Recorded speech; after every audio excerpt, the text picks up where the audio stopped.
भगवान श्री कृष्ण के एक ही विवाह नहीं हुए, कई विवाह हुए। कितने विवाह हैं भगवान कृष्ण के? 108। हाँ, 16,108। उनमें से सबसे पहले भगवती रुक्मिणी से उनका ब्याह हुआ। 8 तो पटरानी है, बाकी 16,100 रानी है। तो 8 पटरानियों में सबसे ज्येष्ठ श्रेष्ठ है भगवती रुक्मिणी। अब सुनो दूसरा विवाह कैसे हुआ। सत्राजितः परम भक्तो सूर्यस्य च महान सखा। द्वारिकापुरी में एक सेठ जी रहते थे जिसका नाम था सत्राजित। परम सुंदरी कन्या थी उनकी। सारा संसार उन्हें सत्यभामा के नाम से जानता था। परम रूपवती थी। उस समय सृष्टि में सत्यभामा से अधिक रूप गुण यौवन संपन्न दूसरी कोई कन्या नहीं थी। सत्राजित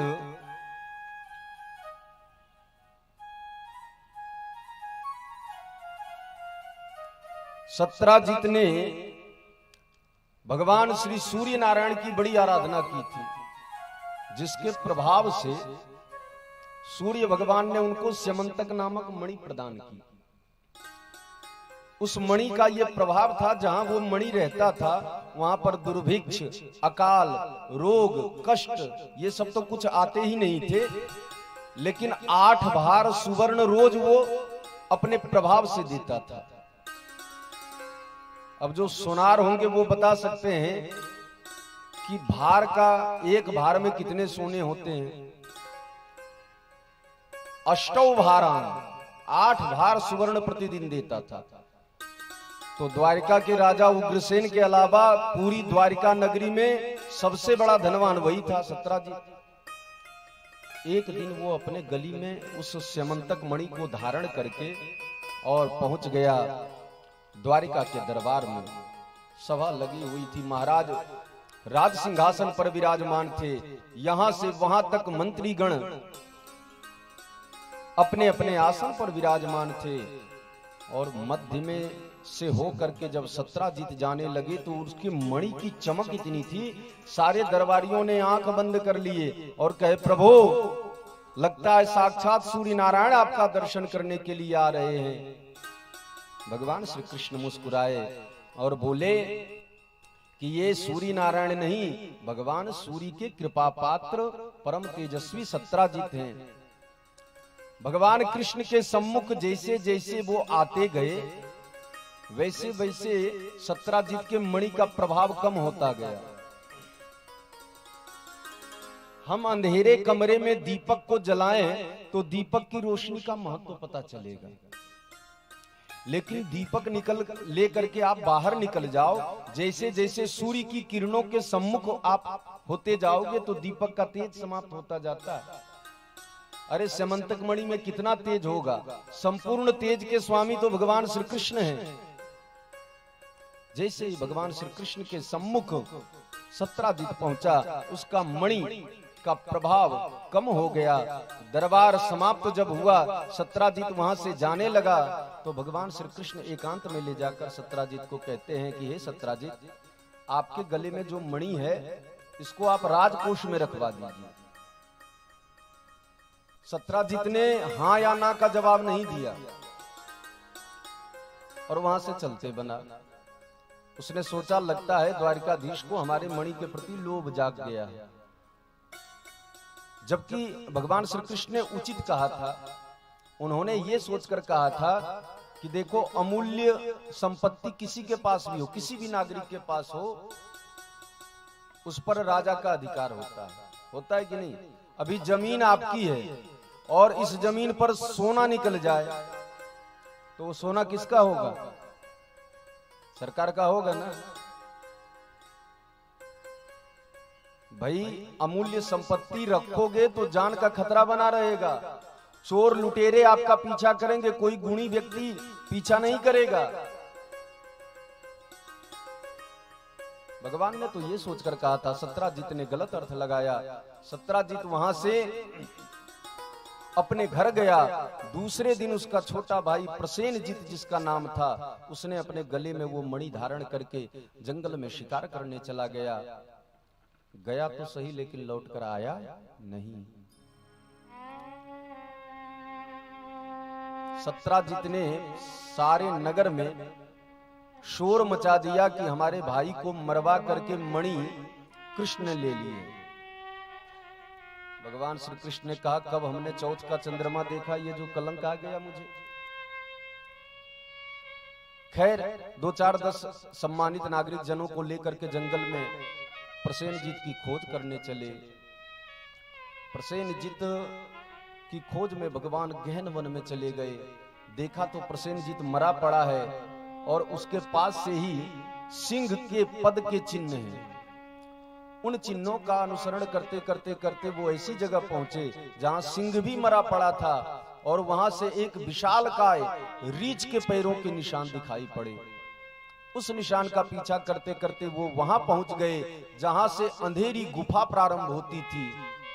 प्रारंभ तो उसका दिखता था, लेकिन अंत उस गुफा का नहीं दिखता था।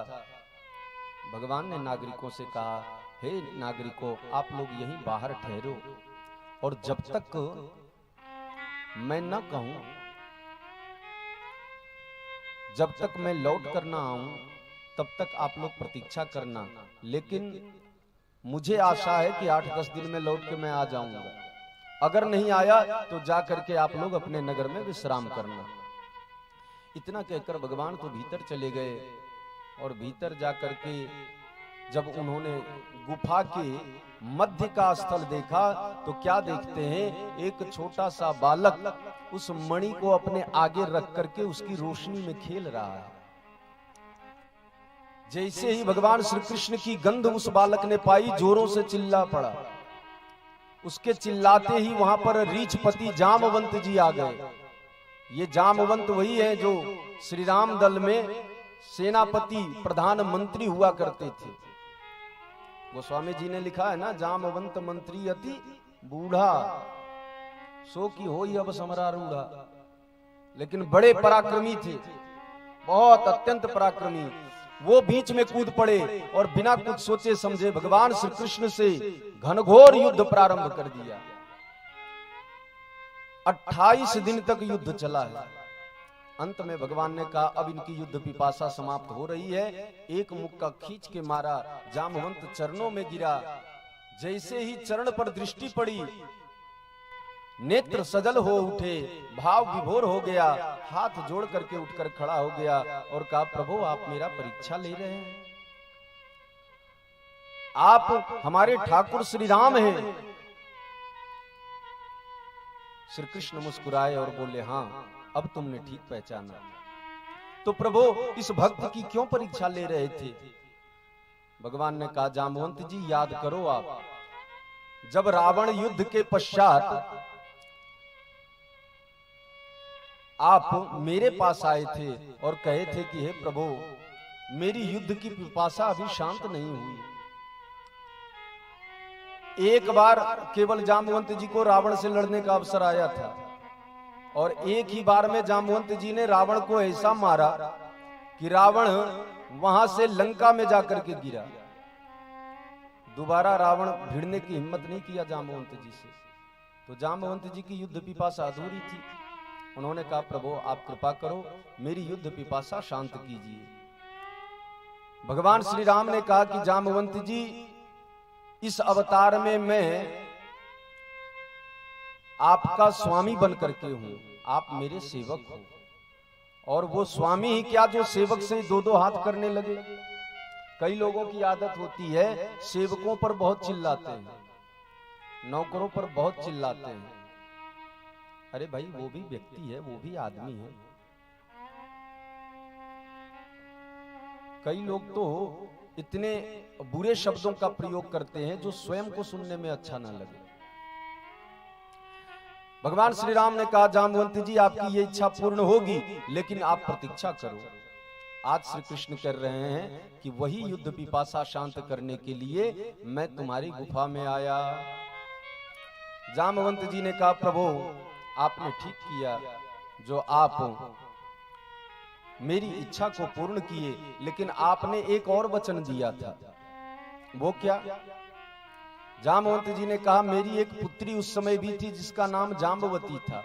मैंने आपके साथ उसका पाणी ग्रहण करवाना चाहा, लेकिन आपने कहा कि मेरा ये जन्म तो एक पत्नी व्रत धरो रादर शेर चरित शुचि। मेरा ये जन्म तो एक पत्नी व्रत का है, लेकिन अगला जो जन्म होगा श्री कृष्ण का, जब मैं कृष्ण के रूप में आऊंगा तो मेरे पास मर्यादा रूपी कोई रेखा नहीं रहेगी। तुम्हारी पुत्री के सहित मैं अनगिनत विवाह करूंगा, इसलिए उस समय तुम्हारी ये मांग मैं पूर्ण करूंगा।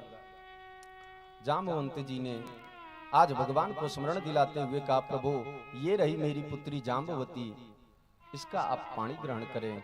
भगवान का द्वितीय विवाह जाम्बवती के साथ हुआ। मणि लेकर के लौट करके द्वारिका आए।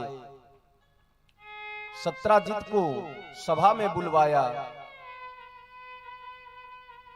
और वो मणि पुनः सत्राजित को प्रदान कर दिए। अब तो सारे नगर में हल्ला मच गया कि ये सत्राजित झूठा है, थोड़ा सा धन क्या हुआ इसके पास, अभिमानवश ये भगवान पर कलंक लगाने चला, बड़ा पापी है। जिधर निकलता उधर ही लोग उसको धिक्कारते, बेशर्म बेलज्ज जैसे शब्दों से उसको बार बार प्रताड़ित करते। सत्राजित पागल सा होने लगा। तब उसने एक उपाय सोचा कि मेरी पुत्री तो बड़ी रूपवती है, संपूर्ण द्वारिका उसको पाने को लालायित रहता है, क्यों न मैं अपनी पुत्री का विवाह कृष्ण के साथ कर दूं। और इसी नीति के अंतर्गत उसने अपने पुत्री का विवाह श्री कृष्ण के साथ कर दिया। और जब श्री कृष्ण हो गए दामाद, तो फिर ससुर को कौन बोले? कोई बोलेगा क्या? भाई जिसका दामाद ही राजा हो, जिसका दामाद ही सृष्टि का स्वामी हो, उसके ससुर को फिर कौन व्यक्ति ऐसा है जो उसकी इज्जत को उतारे? बढ़िया से संपन्न हो गया। ये 2 विवाह भगवान के रुक्मिणी के बाद हुए, कुल मिलाकर 3 हो गए। चौथा विवाह भगवान का सूर्य की पुत्री भगवती कालिंदी से हुआ।